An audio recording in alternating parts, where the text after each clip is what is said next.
Setelah Tangsan berhasil menyelesaikan ujian menaiki tangga cahaya Dewa Laut, ia mendapatkan hadiah unik yang berbeda dari teman-temannya yang lain, yaitu ketertarikan Dewa Laut sebanyak 5%. Bos Saiki sendiri tidak bisa menjawab pertanyaan Tangsan mengenai apakah yang dimaksud dengan ketertarikan Dewa Laut. Mungkin jika ketertarikan Dewa Laut telah mencapai 100%, maka Tangsan akan benar-benar memiliki kuasa dari Dewa Laut ya. Sementara untuk Ning Rongrong dan Suzuki mendapatkan hadiah berupa cincin roh ke-7 pemberian dari Dewa Laut karena mereka berdua telah menembus batas kultivasi di level 70. Dan khusus untuk Ning Rongrong mendapatkan hadiah spesial berupa penambahan usia pada setiap cincin rohnya sebesar 500 tahun. Singkat cerita, ujian Dewa Laut tahap kedua pun telah muncul. Ujiannya yaitu menerobos segel laut tanpa membunuh siluman roh laut satupun, dan khusus untuk Tangsan sama sekali tidak diperbolehkan untuk menggunakan skill dari cincin roh. Selain itu, kekuatan dari benda pusaka piramida lautan dunia miliknya juga telah disegel sehingga juga tidak bisa digunakan pada ujian kali ini.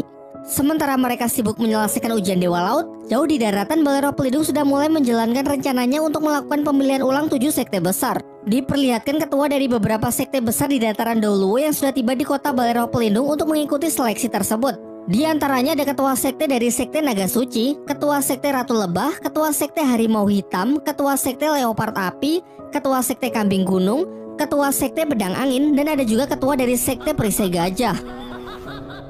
Pagi hari yang cerah di Pulau Dewa Laut, terlihat Tangsan dan teman-temannya sedang healing di pantai sebelum menghadapi ujian Dewa Laut tahap kedua. Sementara Oscar yang sedang berkultivasi telah mencapai level 70 sehingga dia berhak mendapatkan cincin roh pemberian dari Dewa Laut seperti teman-temannya yang lain. Proses penyerapan berlangsung selama seharian penuh tanpa ada kendala sedikit pun. Kini kekuatannya sudah semakin meningkat yang membuatnya juga semakin percaya diri untuk bisa selalu melindungi wanita pujaannya yaitu Ning Rongrong. Keesokan harinya kita diperlihatkan mereka yang kembali melakukan latihan sparring mengingat sudah cukup lama semenjak pertarungan terakhir.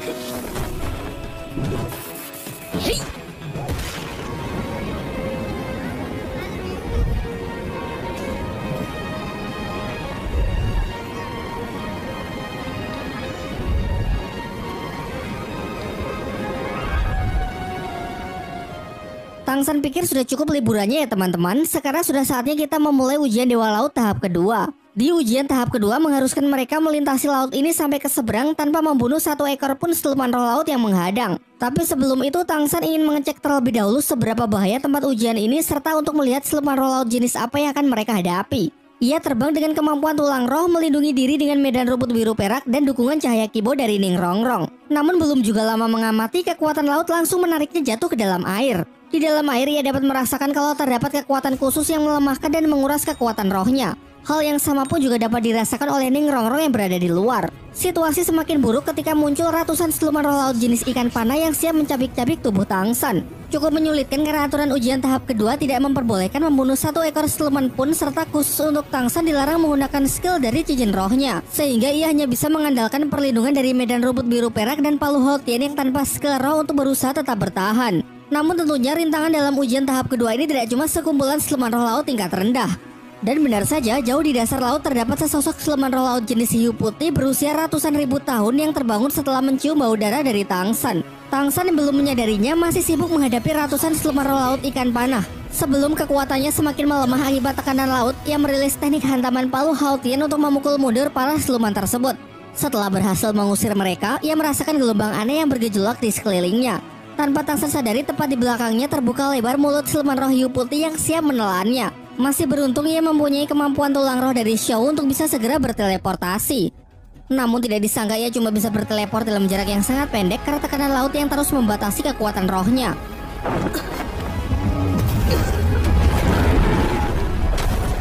Setelah terlempar kembali ke darat, Tangsan menceritakan apa yang telah ia alami kepada teman-temannya. Kekuatan roh benar-benar dilemahkan di dalam laut, serta terdapat siluman roh hiu putih yang meski bertubuh besar namun memiliki kecepatan yang sangat mengerikan. Dikarenakan misi pada ujian kedua ini hanya melintasi laut sampai ke seberang, menurut Oscar mungkin lebih baik jika kita menghindari pertempuran. Singkat, di tengah-tengah pembicaraan mereka, siluman roh laut hiu putih yang tadi hampir mencelakai Tangsan tiba-tiba melompat keluar dari air.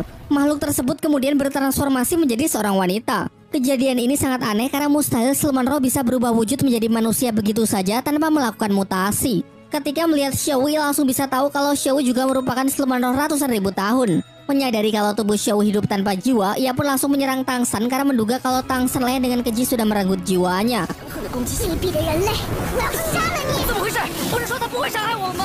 Lantas mereka saling bekerja sama menyatukan kekuatan untuk menyerang siluman roh laut tersebut. Suking maju dengan kekuatan barunya yaitu skill roh ke-7 wujud roh pelindung kucing neraka.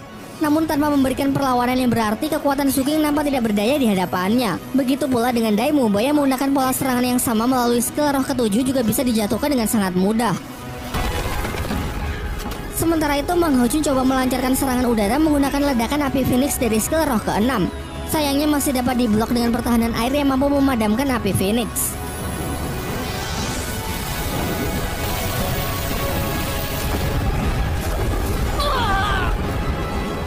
Oscar mengkloning dirinya menggunakan skill dari tulang roh. Bersama Daimuba serta Suzuki yang telah bangkit, serentak mereka mengepung target tanpa memberikan celah.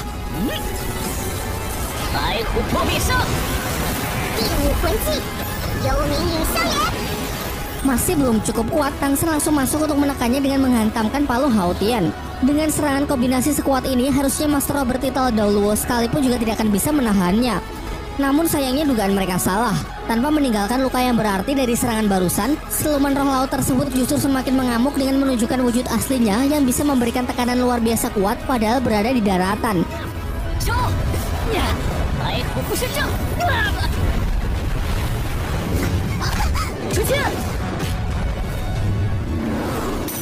Setelah berhasil menjatuhkan orang-orang yang mengganggu, ia kembali mengincar Tang San sampai menyeretnya masuk ke dalam laut.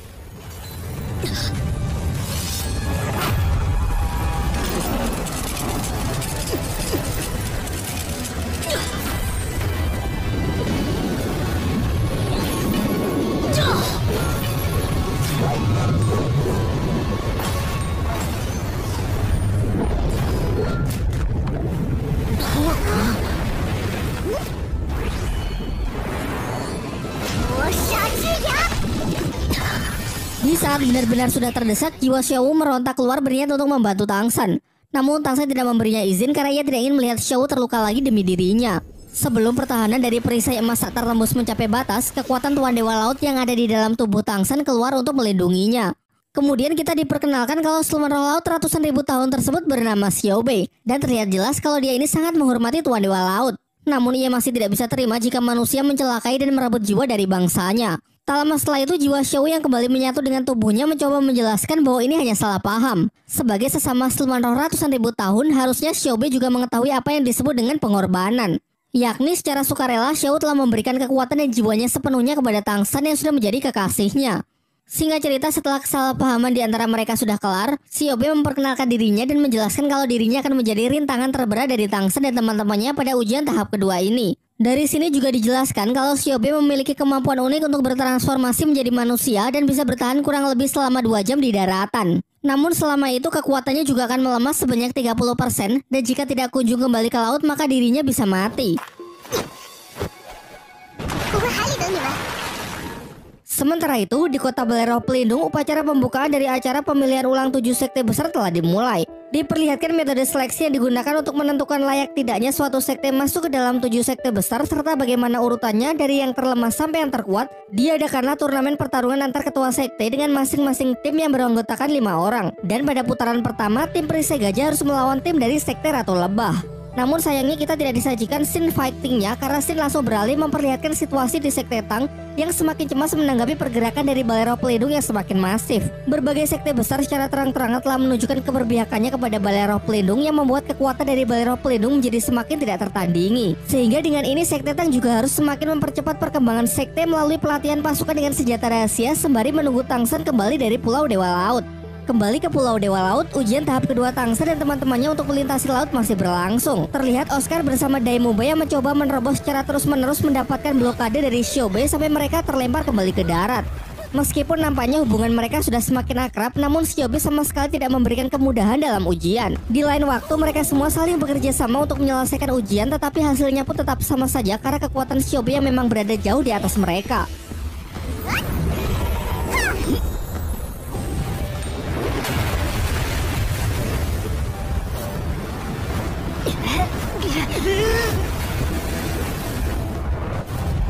Pada malam harinya, Xiaobe merasa empati ketika melihat kedekatan antara Tang Shen dengan Xiaowu karena kisah asmara mereka berdua yang begitu tragis. Tang Shen kemudian menjelaskan kalau ia telah memberi Xiaowu tanaman ginseng sehingga tubuh fisiknya bisa kembali hidup. Dan sesuai dengan apa yang pernah dikatakan Erming, nanti jika dirinya sudah menjadi seorang master roh bertitel Doluo, maka ia akan mengembalikan cincin roh serta jiwa seutuhnya milik Xiaowu, lalu menyatukannya dengan tubuh fisik menggunakan pil inti siluman ular primitif supaya Xiaowu bisa kembali bangkit sepenuhnya. Setelah mendengar penjelasan dari Tang Shen, Xiaobe melarangnya menggunakan pil siluman ular primitif karena efek dari pil ini terlalu kuat, yang mana kemungkinan besar justru bisa membuat jiwa Xiaowu yang lemah menjadi hancur. Xiaobe kemudian menjelaskan lebih rinci bahwa pil inti siluman juga memiliki berbagai jenis serta tingkatan dari level kekuatannya. Dan pil inti ular primitif yang dimiliki oleh Tang Shen adalah jenis pil api matahari, memiliki energi yang sangat kuat sehingga jika jiwa Xiaowu yang lemah tidak mampu untuk menahannya dalam proses penyatuan, maka tidak cuma gagal melainkan justru bisa membunuh Xiaowu secara permanen. Mungkin dulu Erming tidak pernah membahasnya karena merasa sudah tidak punya pilihan lain, mengingat pil inti siluman primitif memang sangatlah sulit untuk didapatkan. Setelah mengetahui fakta tersebut, jadi Tang Shen memang perlu mencari pil inti siluman roh primitif lain yang memiliki kekuatan lebih lembut agar proses penyatuan bisa berlangsung dengan aman. Xiaobe pun lalu menawarkan alternatif lain. Ia menerangkan bahwa cahaya Dewa Laut memiliki efek yang sama dengan pil tersebut dan memiliki kekuatan yang jauh lebih lembut. Tetapi cahaya Dewa Laut yang ia maksud bukanlah cahaya yang terdapat di anak tangga ujian pertama ya, melainkan cahaya murni yang bisa Tang Shen keluarkan dari simbol Trisula emas di dahinya. Ia menambahkan kalau nanti ketertarikan Dewa Laut Tang Shen sudah mencapai lebih dari 30%, Tang Shen pasti bisa mulai mengendalikannya. Namun sebelum Xiaobe menjelaskan lebih rinci lagi, tiba-tiba aura dari Dewa Laut muncul yang merasa tidak senang jika Xiaobe membongkar rahasia dari kekuatannya sebelum waktu yang tepat. Keesokan harinya diperlihatkan Mang Hojun yang tengah berkultivasi dalam upayanya mencapai level 70. Sementara Tang Shen bersama teman-temannya yang lain masih berupaya keras untuk menerobos pertahanan dari Xiaobe, namun belum juga bisa berhasil, padahal terhitung sudah 3 bulan lamanya semenjak ujian tahap kedua ini dimulai. Setelah Mang Hojun sukses menembus batas kultivasi di level 70, Tang Shen memberinya pil inti siluman ular primitif agar Mang Hojun serap sebagai cincin roh ke-7, karena pil ini memiliki khasiat yang setara dengan membunuh siluman roh berusia sekitar 40.000 tahunan. Serta karena pil ini berjenis kekuatan api matahari yang pasti akan sangat cocok dengan roh pelindung api Phoenix milik Mang Hojun. Terlebih lagi berdasarkan penjelasan dari Xiaobe semalam, akan terlalu berbahaya jika ia gunakan untuk menyatukan tubuh dan jiwa Xiaowu. Jadi daripada mubazir, lebih baik bisa Mang Hojun manfaatkan. Singkatnya, Mang Hojun menerima saran dari Tang Shen dan segera memulai proses penyerapannya. Dikarenakan efek kekuatan api dari pil siluman ini sangatlah kuat, Tang Shen pun turut membantunya dengan menyalurkan kekuatan agar Mang Hojun bisa menjinakkan api tersebut. Di alam bawah sadarnya kita diperlihatkan roh pelindung Phoenix Mang Hojun yang bentrok melawan siluman ular primitif. Bahkan gejolak benturan yang sangat kuat hingga panasnya dapat dirasakan sampai keluar. 胖子，只要完全吸收它的能量，我撑得住。 Selama semalaman penuh proses kultivasi berlangsung dan baru di pagi harinya Mang Hojun telah berhasil sepenuhnya menyerap kekuatan tersebut sebagai cincin roh ke-7-nya. Tidak cuma dari segi kekuatan roh, namun perubahan yang cukup besar juga terlihat pada penampilan fisiknya yang kini menjadi lebih kurus. Meskipun setelah ini Mang Hojun akan jadi lebih tampan, tapi kalau boleh jujur saya pribadi lebih suka dengan Mang Hojun versi gendutnya ya. Karena versi gendutnya memang lebih cocok aja jika digabungkan dengan karakter kocaknya yang mana memang sering dijadikan sebagai scene komedi. Cerita kemudian dipersingkat ke 3 hari sebelum batas waktu ujian Dewa Laut tahap kedua berakhir, namun mereka masih belum juga bisa mengalahkan Xiaobe. Oscar sempat cemas dengan hal itu, namun Tang Shen memberinya titik terang dengan mengatakan kalau kita masih memiliki kartu andalan.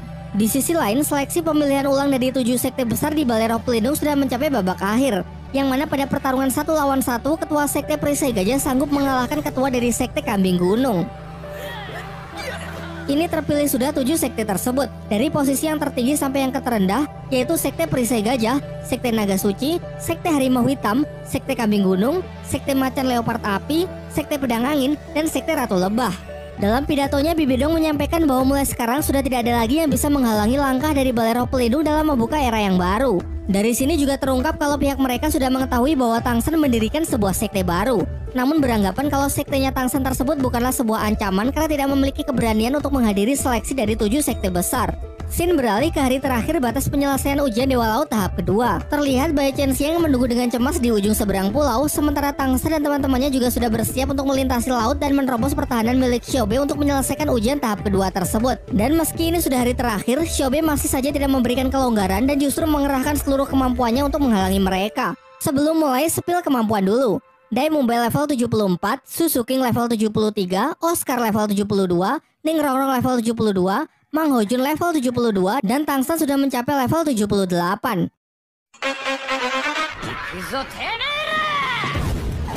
Tangsan maju pertama untuk membuka jalan, sementara Oscar dengan mengkloning kekuatan Phoenix dari Mang Hojun maju bersama untuk membawa mereka masuk ke dalam laut. Setelah menciptakan perlindungan yang berlapis-lapis yang masih diperkuat oleh Ning Rongrong, mereka semua mulai berjalan maju untuk melintas. Xiao Bai pun mulai melancarkan aksinya. Dia menggunakan medan hiu iblis untuk coba menghancurkan pertahanan dari pelindung Phoenix gabungan Oscar dan Mang Hojun.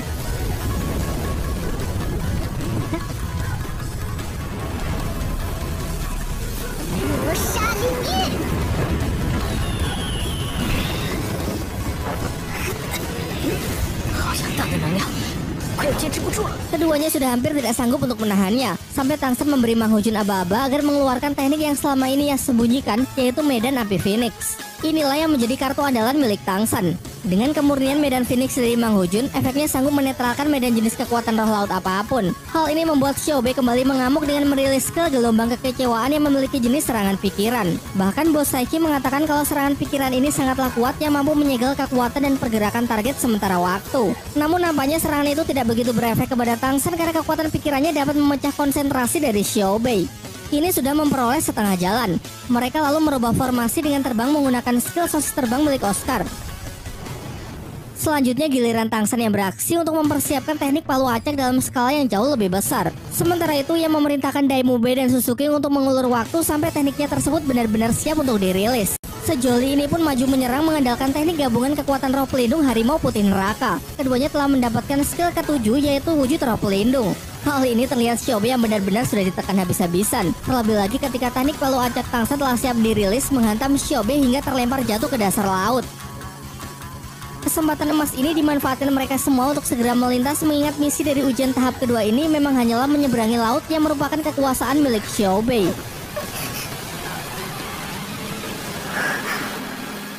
Dengan ini ujian tahap kedua telah berhasil diselesaikan. Xiao Bei yang awalnya marah menjadi luluh ketika Tangsan bersama teman-temannya memberikan respect atas pelatihan yang sudah mereka terima selama ini. Benefit yang diterima bagi mereka dengan ujian level hitam adalah penambahan kekuatan roh 1 level. Khusus untuk Tangsan mendapatkan ketertarikan Dewa Laut yang naik menjadi 10%. Sementara Ning Rongrong di samping mendapatkan kenaikan 1 level, ia juga memperoleh kenaikan batas usia cincin roh lagi sebesar 500 tahun. Sekarang kita memasuki ujian Dewa Laut tahap berikutnya. Dan secara kebetulan mereka semua mendapatkan jenis ujian yang sama di tahap ketiga ini, yaitu latihan tubuh sepanjang hari. Bos Saiki kemudian mengajak mereka ke sebuah tempat unik di Pulau Dewa Laut yang bernama Alam Ombak Kemarahan yang mana akan menjadi tempat dilaksanakan ujian kali ini. Ia kemudian menggunakan kemampuannya untuk memanggil 7 menara perak dan menjelaskan bahwa misi dalam ujian tahap ketiga ini adalah menerima serangan ombak kemarahan di puncak menara tersebut.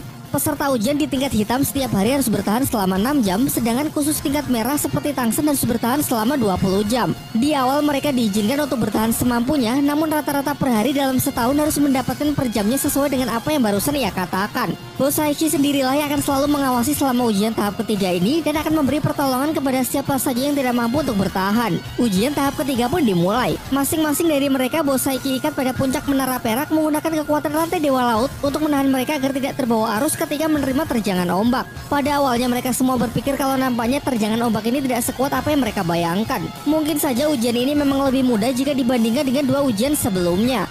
Namun sudah pasti dugaan mereka salah. Baru juga mendapatkan terjangan ombak yang pertama, tubuh rasanya sudah seperti tercabik-cabik. Bahkan mereka juga tidak diberi kesempatan untuk bisa memulihkan diri karena penggunaan dari kekuatan roh pelindung ternyata juga dibatasi. Seperti Oscar yang tidak bisa membuat sosis memulih, pagoda cahaya Kibo yang tidak bisa dikeluarkan, bahkan perlindungan harimau putih milik Daimube juga telah disegel. Sehingga kini mereka tidak punya pilihan lain selain hanya bisa mengandalkan ketahanan dari tubuh fisik. Memasuki terjangan ombak yang kedua, semuanya hampir sudah tidak sanggup bertahan lagi. Menggunakan medan rumput biru perak pun nampaknya juga tidak terlalu membantu. Sementara kita tinggalkan dulu ke-7 monster Sri Lanka dan beralih memperlihatkan situasi di Sekte Tang. Di sana Bayho mendapatkan laporan dari intelijennya bahwa Balai Roh Pelindung telah menarik kembali semua kedutaan dan pasukannya dari berbagai kekaisaran. Memanggil kembali semua master roh mereka yang berada di luar, bahkan kabarnya banyak sekte besar yang juga sudah berkumpul di kota Balai Roh Pelindung. Sehingga dari sini dapat disimpulkan kalau pasti Balai Roh Pelindung sedang merencanakan sesuatu yang sangat besar. Dan benar saja, Keesokan paginya di kota Balai Roh Pelindung dalam upacara peresmian 7 sekte besar, Bibidong menyampaikan pidato mengenai rencananya untuk melakukan revolusi besar-besaran terhadap dataran Dauluo demi mencapai kejayaan dan keamanan bagi dunia Master Roh ke depannya. Maka dari itu mulai sekarang secara resmi ia mendirikan kekaisaran terbesar yang ia beri nama Kekaisaran Balai Roh Pelindung di bawah kepemimpinannya. Dan secara resmi juga ia mengangkat Hulena sebagai putri suci Kekaisaran Roh Pelindung yang kelak akan menjadi penerusnya. Terakhir ia menebarkan simbol Kekaisaran Roh Pelindung kepada setiap Master Roh yang hadir untuk bersama-sama mewujudkan impiannya tersebut.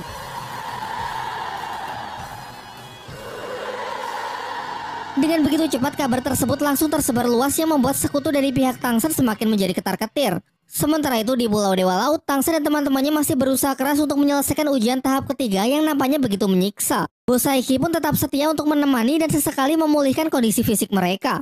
Singkat cerita, berbulan-bulan telah berlalu semenjak dimulainya ujian tahap ketiga sehingga hanya tersisa 2 bulan saja sampai batas waktu ujian berakhir.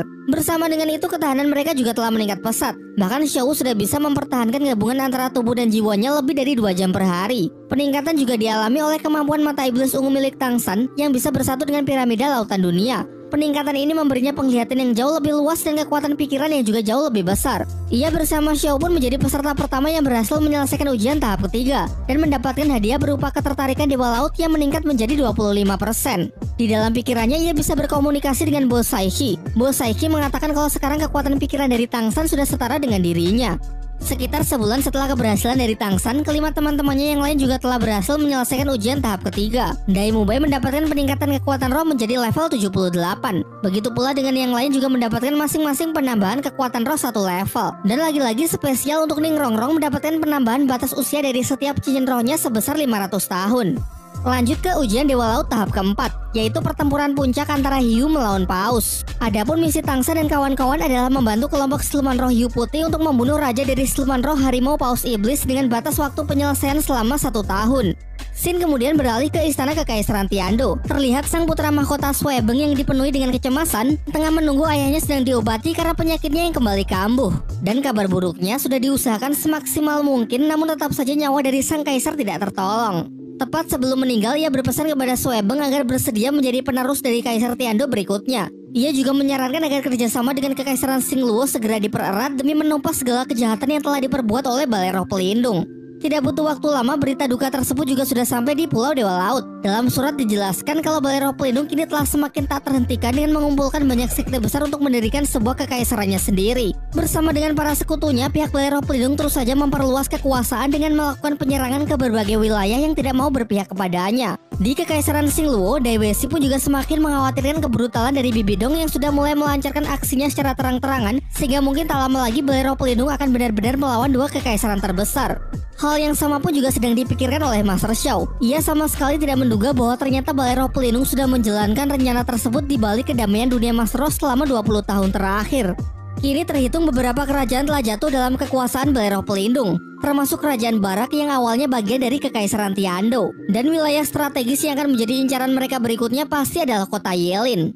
Bicara soal kota Yelin, kita kemudian dibawa flashback ke masa muda Master Xiao yang dulu sempat mengukir kenangan indah di kota tersebut ketika masih berpacaran dengan Bibidong. Kala itu Bibidong mengajak Master Xiao untuk menghadiri festival lentera yang berlangsung di kota Yelin. Namun Master Xiao yang sangat kutu buku sibuk sendiri dengan catatannya mengenai teori-teori mengenai kekuatan roh pelindung, sehingga ia mengabaikan kencannya dengan Bibidong. Bibidong pun kemudian menjahilinya dengan pergi bersembunyi, yang mana hal ini membuat Master Xiao menjadi sangat panik. Bahkan dalam upaya pencariannya ia sampai menggambar sketsa wajah dari Bibidong untuk ia tanyakan ke setiap orang yang ia temui.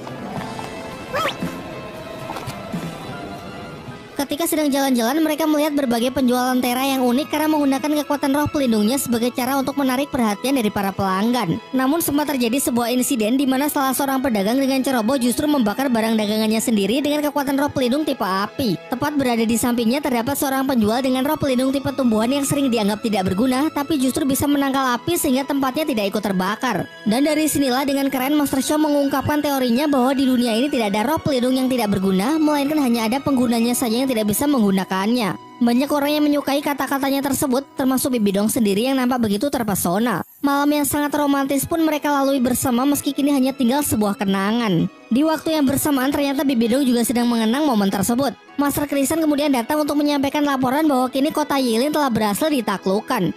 Bibi Dong pun segera memerintahkan Master Kristen agar segera mengatur pasukannya ke kota Yelin. Namun ia tidak memperbolehkan merusak apapun yang ada di kota tersebut. Tanpa bertanya mengenai alasannya, Master Kristen segera pergi menjalankan perintah. Di sisi lain, Tangsen bersama teman-temannya sudah siap untuk melanjutkan ujian ke tahap keempat agar bisa segera kembali untuk menghentikan Balai Roh Pelindung.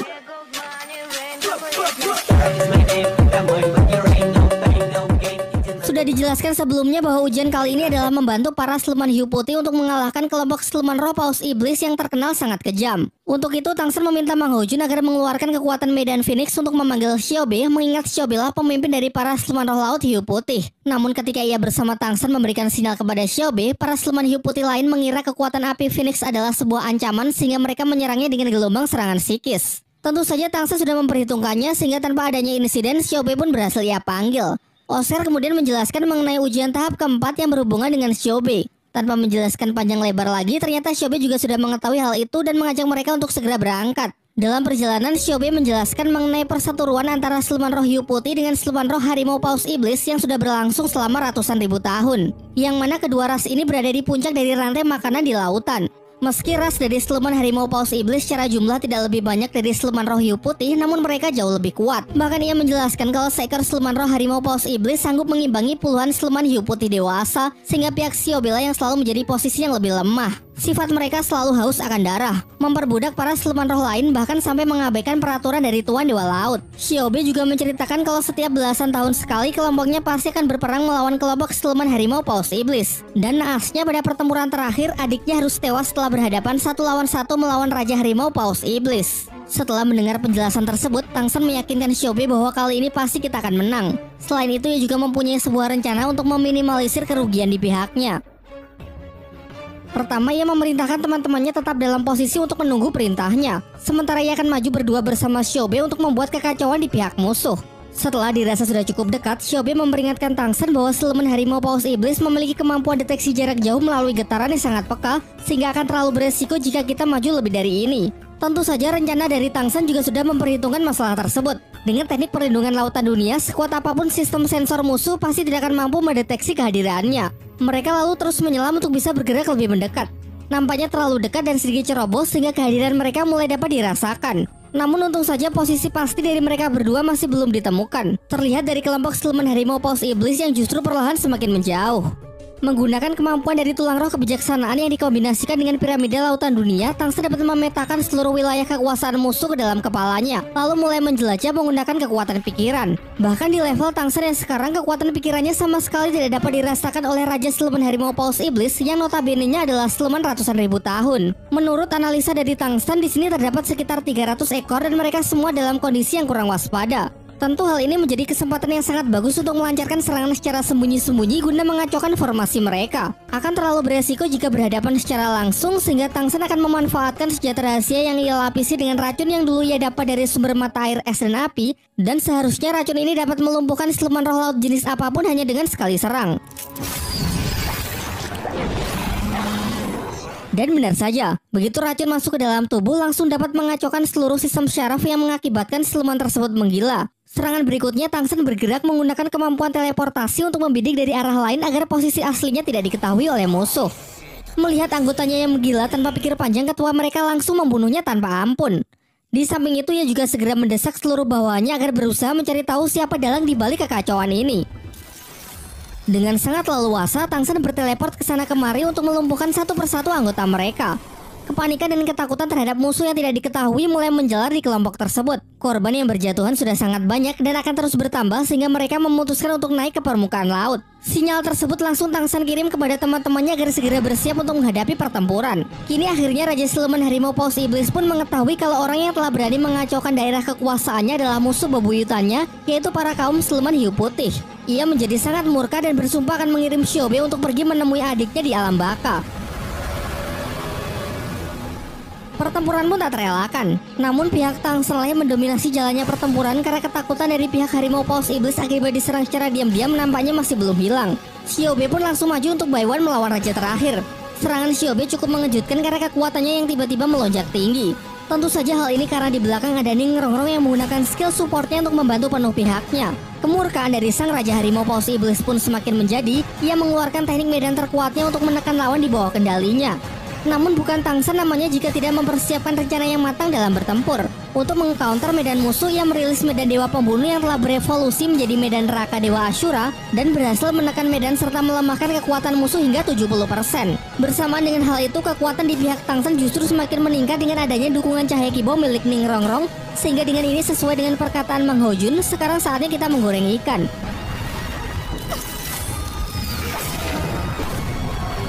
Sadar bahwa otak di balik strategi jenius ini adalah Tangsen, Raja Harimau Paus Iblis pun langsung menargetkan Tangsen dengan menggunakan serangan teknik terkuatnya. Menanggapi hal itu, Tangsen melawannya dengan menggunakan kekuatan piramida lautan dunia teknik keempat, pembasmi iblis lautan dunia. Anyin Bawang Qiang. Heroes never fade. Kini pihak siluman Harimau Paus Iblis pun benar-benar sudah kalah telak. Untuk itu ia berniat menggunakan teknik yang merupakan teknik ledakan bunuh diri agar meski tidak bisa menang, mereka bisa mati bersama. Tentu dampaknya akan sangat buruk. Dengan ledakan energi dalam skala sebesar itu, tidak hanya mereka, bahkan laut beserta semua nyawa yang ada di dalamnya akan ikut binasa. Tangsen yang tidak ingin makhluk jahanam tersebut kembali mengotori laut, merilis salah satu teknik senjata rahasia Sekte Tang, yaitu benturan meteor. Tekniknya tersebut dapat secara efektif menekan laju ledakan, sehingga dengan ini aksi nekat dari Raja Siluman Harimau Paus Iblis pun dapat dihentikan.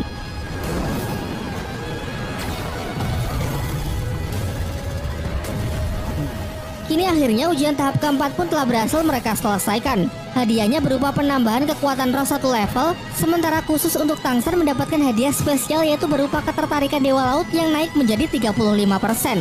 Dan karena tingkat ketertarikan Dewa Laut sudah mencapai lebih dari 30%, maka Tangsen sekarang sudah mulai bisa mengendalikan kekuatan dari cahaya Dewa Laut tersebut. Sebuah kekuatan yang melambangkan keagungan dari Tuan Dewa Laut itu sendiri. Bos Saiki menjelaskan meski cahaya Dewa Laut tidak memiliki daya serangan, namun kemampuannya sanggup mengendalikan semua makhluk laut dan master laut. Di waktu yang bersamaan di kota Balai Roh Pelindung, Bibidong bersama seluruh anggota dan pasukan kekaisaran mengumpulkan para warga kota di alun-alun. Dalam pidatonya, Bibidong menyampaikan bahwa kekaisaran Balai Roh Pelindung akan segera memulai peperangan demi kebaikan dunia master roh ke depannya. Ia mengatakan bahwa dataran Dauluo kini sudah begitu kacau dan banyak terjadi ketidakadilan di mana-mana sehingga sangat perlu untuk ditata ulang.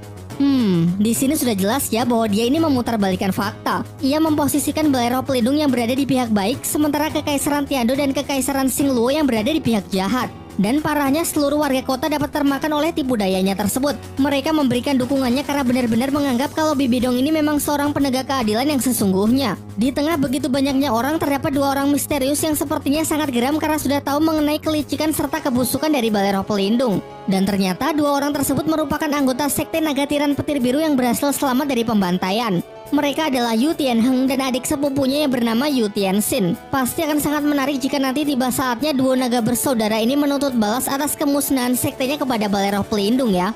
Masih seputar Balai Roh Pelindung, kita diperlihatkan Xian Renshu yang berada di bawah pelatihan dari Xian Douliu. Telah berhasil menyelesaikan ujian Dewa Malaikat hingga tahap kelima. Kekuatan rohnya berhasil tembus level 89 dan ia juga mendapatkan hadiah khusus berupa ketertarikan Dewa Malaikat yang sudah mencapai 40%. Mulai memasuki ujian ke-6 yaitu menahan serangan dari Xian Douliu selama setengah jam dengan batas waktu penyelesaian adalah 1 tahun.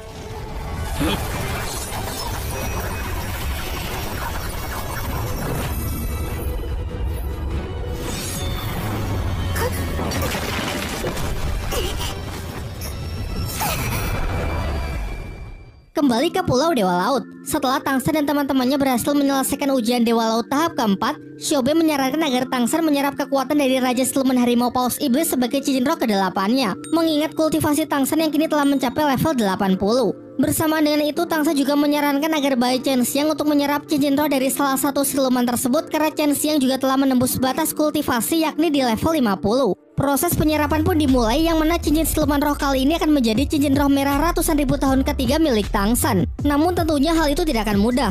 Diperlihatkan di alam bawah sadarnya, Tangsen berupaya keras untuk melawan dendam dan kebencian yang sangat besar dari jiwa Raja Siluman Harimau Paus Iblis. Untung saja berkat adanya kekuatan dari cahaya Dewa Laut yang sudah mampu ia kendalikan, bisa sangat membantu dalam proses penyerapan tersebut.